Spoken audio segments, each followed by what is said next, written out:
इनके अध्यक्ष के ऊपर जो है बलात्कार का आरोप लगा पड़ा है, क्या नैतिकता नहीं बनती कि उनको इस्तीफा दे देना चाहिए उस चीज के लिए? और पटवारी जैसे कर्मचारियों की भ्रष्टाचार की लिस्ट निकाल दी। अगर कुछ भ्रष्टाचार है तो उनको करो। भ्रष्टाचार तो ऊपर से मंत्रियों से, अधिकारियों से लेके पूरा भ्रष्टाचार में डूबा पड़ा है बीजेपी का सारा मंत्रिमंडल और सारा, वो उनके खिलाफ तो लेते नहीं, लेकिन छोटे कर्मचारियों को वो भी क्या कि भ्रष्टाचार के लिए अगर कुछ उनके खिलाफ है तो उसके खिलाफ कार्रवाई करे। ये बीजेपी जो है अपने भ्रष्टाचार और अपनी आपसी उसमें और नैतिकता के नाम पे कोई चीज नहीं रही। कोई इनको अधिकार नहीं है किसी चीज के भ्रष्टाचार के ऊपर बात करने का, क्योंकि ये खुद ही भ्रष्ट है और इनका सारा तंत्र भ्रष्ट है, भ्रष्टाचार में डूबा पड़ा है। और जब नैतिकता नहीं बची तो इनके दूसरों के बारे में कहने का अधिकार भी ये खो चुके हैं।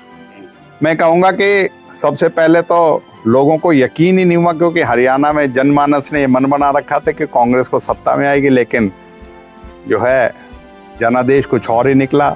अभी भी जो कहीं ईवीएम की बात आती है, कहीं इलेक्शन कमीशन ऑफ इंडिया की निष्पक्षता से चुनाव कराने के ऊपर सवालिया निशान उठे पड़े हैं।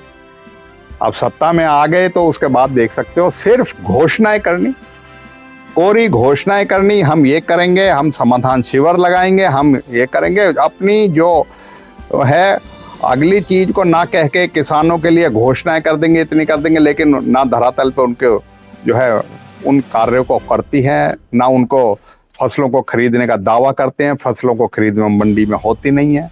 किसी तरह की जो सुविधाएं जनमानस को मिलनी चाहिए उनको नहीं होती, सिर्फ घोषणाएं होती हैं। और जो परियोजनाएं पीछे चल रही थी उन परियोजनाओं को रोकने का काम किया। और मैं समझता हूं कि चुनाव के बाद कोई भी ऐसा परियोजना नहीं करी। और दिल्ली में कांग्रेस पार्टी इस बार किंग मेकर की भूमिका निभाई। मैं समझता हूं कि 2007 से ये प्रक्रिया शुरू हुई थी दिल्ली में राष्ट्रीय भारतीय कांग्रेस का मुख्यालय बनने का, और वो जाके अब बना है। हमारी पार्टी ऐसी नहीं है कि बीजेपी सत्ता में 2014 में आई और देश में और दुनिया में और दिल्ली में हजारों करोड़ों रुपए के उन्होंने मुख्यालय खोल दिए बीजेपी ने, आरएसएस ने। ये तो बड़ी 15-17 साल की मेहनत के बाद ये मुख्यालय मिला है, नई ऊर्जा मिलेगी, हम सोचते हैं सकारात्मक।